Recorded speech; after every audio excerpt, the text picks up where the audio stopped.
Selanjutnya kita akan membahas kitab Ad-Durrun Nafis ya. Kitab ini juga sebagai kitab hakikat yang ditulis oleh ulama Nusantara Syekh Nafis Al-Banjari, dan kitab ini banyak mengutip dari Al-Futuhat Al-Makkiyah. Kita kemarin sudah membahas terkait dengan perbedaan pandangan antara ulama Ahlus Sunnah wal Jamaah dengan ulama Sufi dan juga ulama filosof Ahlu Akli. Kalau menurut ulama Ahlus Sunnah wal Jamaah dalam memahami zat dan sifat ya itu berbeda dengan ulama Ahlu Kasfi.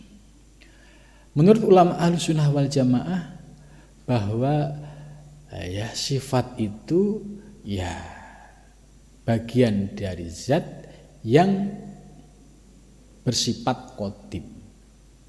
Maka dalam memaknai 7 sifat ma'ani, ulama ahli sunnah wal jamaah itu menggunakan qadirun bikut rotihi, ya Allah kuasa dengan sifat kudrohnya.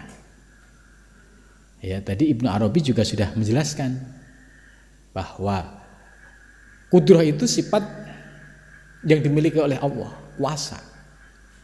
Sifatnya belum nampak. Tapi setelah nyata wujud alam semesta, nah ini berarti sudah nyata, maka Allah memiliki sifat. Allah disebut sebagai qadirun, tapi kuasanya Allah bikut rotihi. Itu jadi antara sifat dan zat ini saling terkait. Ya, qadirun bikut rotihi, muridun bi iradatihi, hayyun bi hayatihi, sami'un bi sam'ihi, basirun bi basorihi, mutakalimun bi kalamihi. Ini menurut ulama ahli sunnah wal jamaah. Sedangkan menurut ahlu kasfi, ini penjelasannya bahwa sifat dan zat ketika dipandang secara kasfi itu ya tidak terpisah. Maka di dalam memahami 7 sifat ma'ani itu qadirun bidzatihi. Jadi Allah berkuasa ya dengan zatnya, muridun bidzatihi, hayyun bidzatihi, sami'un bidzatihi, basyirun bidzatihi, mutakalimun bidzatihi. Ini menurut ahli kasfi. Kenapa demikian? Karena ahli kasfi memandang bahwa sifat itu ya hakikatnya diri zat. Itu sifat itu hakikatnya diri zat. Nah, kemudian yang ketiga, menurut ahlu akli, ini para filosof, bahwa zat dan sifat ini terpisah, berbeda. Ya. Kemudian dijelaskan bahwa bagi i'tiqad orang-orang yang sudah mampu memahami qadirun bidzatihi, muridun bidzatihi, ini bagi orang yang sudah pada makom mukafa'ah, berhadapan, dan musyahadah.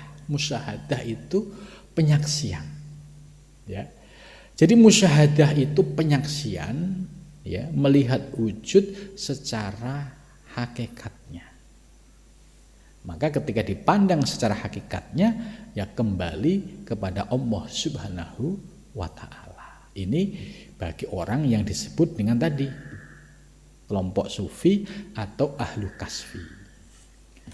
Nah, bagi orang yang umum masih sulit untuk sampai pada tahap itu, maka lebih baik menggunakan paham ahlu sunnah wal jamaah tadi.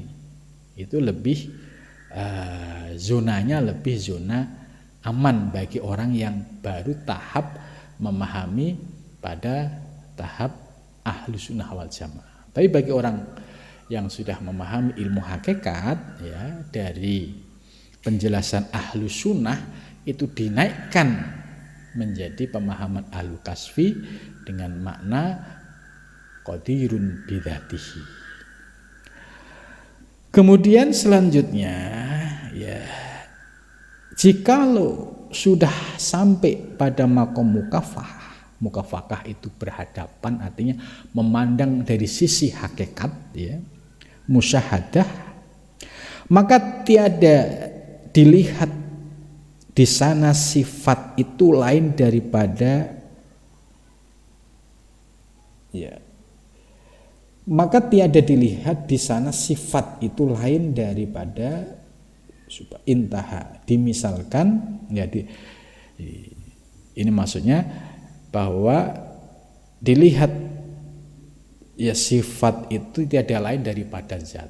Nah, perumpamaannya seperti seorang yang berada di Jawa. Dia diberi kabar oleh seseorang yang pernah melihat Hajar Aswad di Mekah, yaitu orang yang haji atau umroh.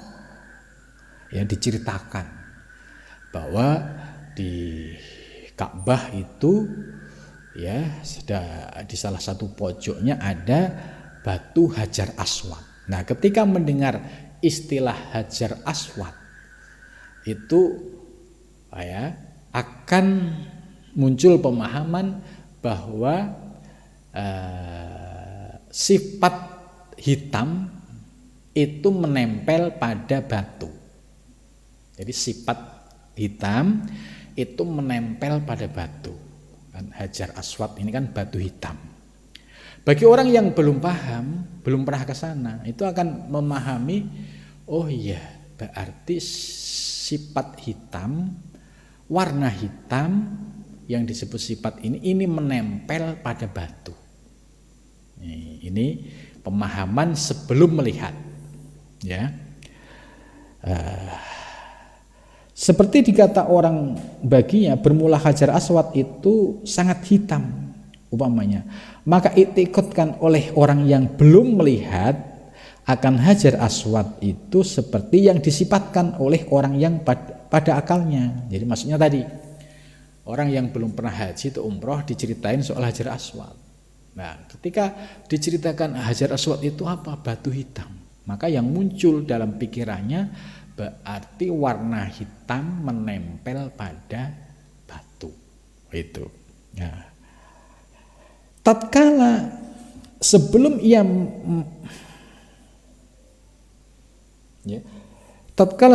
ia melihat dia, sebab ada berdiri hitam itu kepadanya, ya, maka dikata ia yang hitam, maka jazamlah pada i'tiqadnya dengan yang demikian itu, karena tiada dapat sekali-sekali daripada oleh akal dikata kan yang hitam itu jikalau tiada berdiri hitam kepadanya lah, maka dikata ia hitam, maka tatkala sampailah ia ke negeri Mekah umpamanya, terpandanglah ia dengan dia dan dilihatlah akan hakikatnya sebenarnya juga Hajar Aswad itu yang hitam seperti yang khobar oleh orang itu juga, maka hilanglah pada ketika itu i'tiqad yang mengatakan hitam itu berdiri kepada Hajar Aswad karena sudah musyahadah. Nah, ini bahasanya bahasa Melayu, jadi maksudnya begini, ketika tadi ada orang yang di Jawa belum haji, belum umroh, diceritain bahwa dia ke Mekah sudah mencium Hajar Aswad. Ditanya, Hajar Aswad itu? Ya, batu hitam. Nah, ketika disebut batu hitam berarti pemahamannya itu batu, warna hitam yang menempel pada batu. Nah, kemudian suatu ketika orang tersebut yang diceritain soal Hajar Aswad diberikan kesempatan untuk haji atau umroh. Nah, setelah itu dia menyaksikan musyahadah langsung dengan Hajar Aswad yang ada di pojok itu. Nah, pada saat melihat dia terbuka pemahamannya karena menyaksikan langsung. Ternyata apa? Bahwa sifat hitam itu melekat menyatu pada batu. Jadi artinya bahwa sifat dan zat ini menyatu pada batu. Ini kenapa bisa demikian? Karena dia sudah musyahadah, menyaksikan. Antara warna hitam dan batu sulit untuk dipisahkan karena sudah menyatu dan sudah musyahadah, menyaksikan. Karena sudah musyahadah itu nyata, ya dilihatnya pada ketika itu tiada dilihatnya yang hitam berdiri kepada lainnya. Jadi yang hitam berdiri pada lainnya daripada Hajar Aswad. Tetapi yang hitam itulah zat Hajar Aswad. Jadi hitam tidak berdiri pada batu, tapi hitam itulah zat Hajar Aswad. Tiada lainnya. Fafham wassalam. Nah, ini Syekh Nafis memberikan perumpamaan yang simpel sekali ya untuk membuat analog supaya kita memahami analog perumpamaan tadi, zat dan sifat khususnya bagi orang yang musyahadah, orang yang sudah menyaksikan. Jadi perumpamaan, saya ulangi lagi ya, perumpamaan yang disampaikan dalam kitab Durrun Nafis ini sebenarnya memudahkan akal kita untuk bisa memahami perbedaan pendapat yang sebelumnya tadi. Contoh tadi ketika ada orang haji cerita soal Hajar Aswad. Nah, bagi orang yang belum haji, pemahamannya itu berarti batu kemudian yang dicat, gitu ya.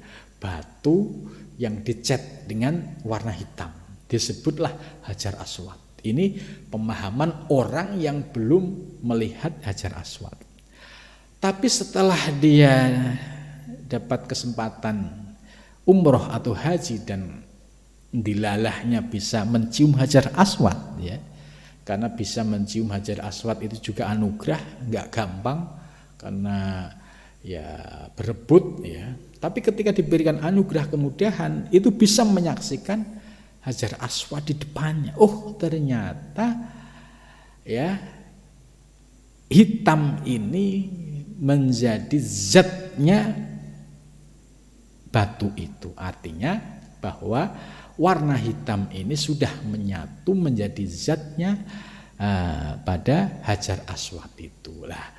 Orang yang memiliki pemahaman seperti itu bahwa zat itu menyatu pada sifat itu menyatu pada zat itu setelah musyahadah, menyaksikan Hajar Aswad langsung. Oh iya, ternyata yang hitam itu adalah zatnya Hajar Aswad itu, tidak terpisah. Kalau awalnya kan punya pemahaman batu kemudian dicat hitam. Jadi ini sifat, ini zat. Nah, ini pemahaman karena belum melihat. Tapi setelah musyahadah menyaksikan langsung, oh ternyata zat batunya itu hitam. Nah, ini perumpamaan perbedaan antara orang yang ahlu sunnah wal jamaah, orang yang ahlu akli, dan orang yang termasuk ahlu sufi. Ahlu sufi karena sudah musyahadah menyaksikan hakikatnya bahwa sifat hitam itu menempel satu kesatuan ya, bahwa sifat hitam itu adalah zat daripada Hajar Aswad, baru di situ terbuka pemahamannya. Nah, ini fafham, pahamilah. Kemudian selanjutnya soal, nah bagaimana dengan perbedaan pendapat ahlu tasawuf dengan madhab Mu'tazilah? Ya. Apa perbedaannya pandangan ahlu tasawuf dengan paham Mu'tazilah? Jawab, bahwasanya Mu'tazilah yang mengatakan bahwasanya sifat itu diri zat, tiada lain daripadanya dan tiada bertambah atasnya, itu yaitu iktikad kan dengan ittihad. Ittihad itu penyatuan. Jadi dua entitas yang berbeda disatukan. Ini menurut Mu'tazilah. Warna hitam sendiri, batu sendiri. Itu ittihad. Artinya bersatu, yaitu seperti bahwa ada bagi zat itu wujud istiqlal, zat ini istiqlal, dan ada bagi sifat itu wujud istiqlal. Jadi ini wujud istiqlal, wujud yang terpisah mandiri, ya, zat. Sifat ini juga wujud istiqlal yang terpisah, kemudian ittihad, disatukan. Nah, disatukan. Ini menurut pandangan Mu'tazilah. Ya. Kemudian dicampur keduanya menjadi satu, seperti bercampurnya sukernabat dengan air, yaitu campurnya gula dengan air. Gula sendiri, air sendiri, kemudian diaduk, ya, itu ibaratnya itu.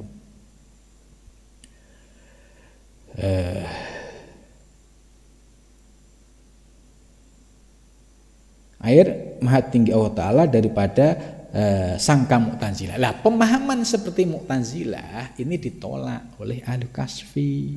Karena apa? Pemahaman wujud tadi, sifat yang istiqlal, zat yang istiqlal kemudian disatukan, ya, ini sebenarnya tidak seperti itu. Maka oleh Syekh Nafis dijelaskan bahwa pemahaman Mu'tazilah yang bid'ah fasik itu dengan ketinggian yang amat besar, ya. Jadi menurut Syekh Nafis bahwa pemahaman sebagaimana pemahaman Mu'tazilah tadi itu ya tidak sejalan atau dianggap bid'ah, ya, karena tidak sesuai dengan yang dimaksud oleh para sufi, ya. Jadi pemahaman yang istiqlal, ya, istiqlal wujud sifat tersendiri, zat sendiri, kemudian disatukan, ittihad disatukan. Pemahaman Mu'tazilah yang demikian ini ditolak, ya. Kalau pemahaman ahlu sufi tadi kan ya memang zat itu ya warna hitam itu ya diri zat daripada Hajar Aswad itu, ya, sebagaimana diberikan perumpamaan di atas, ya. Dari penjelasan ini ya sudah dapat kita pahami tentang perbedaan pendapat soal zat dan sifat. Yang pertama dari akidah dari Ahlussunnah wal Jamaah, ya. Ini ya bisa dipahami, ya, qadirun bi qudratihi, muridun bi iradatihi. Nah, ini kita yang biasa ngaji sifat 20 ini bisa memahami. Nah, kemudian yang kedua yaitu ahli kasfi atau para sufi, ahli tasawuf. Nah, ini pemahamannya qadirun bidzatihi, ya, jadi sifat dan zat itu ya satu gitu. Maka qadirun ya bidzatihi. Karena kenapa demikian? Karena sudut pandangnya beda. Sudut pandangnya para sufi adalah dengan cara kasaf, yaitu menyingkap, memandang dari sisi hakikatnya. Itu yang qadirun ya bidzatihi, yang muridun ya bidzatihi. Ini perbedaannya. Nah, bagi orang yang sudah diberikan pemahaman pada level ahlu kasfi ini, itu bisa menikmati, bisa memahami. Tapi yang belum, ya cukup menggunakan pendapat Ahlussunnah wal Jamaah. Nah, kemudian pendapat yang ketiga yaitu pendapat ahlul akli, ya, sebagaimana tadi dijelaskan lebih konkret, yaitu kelompok ahlul akli itu kelompok yang menggunakan akal sebagaimana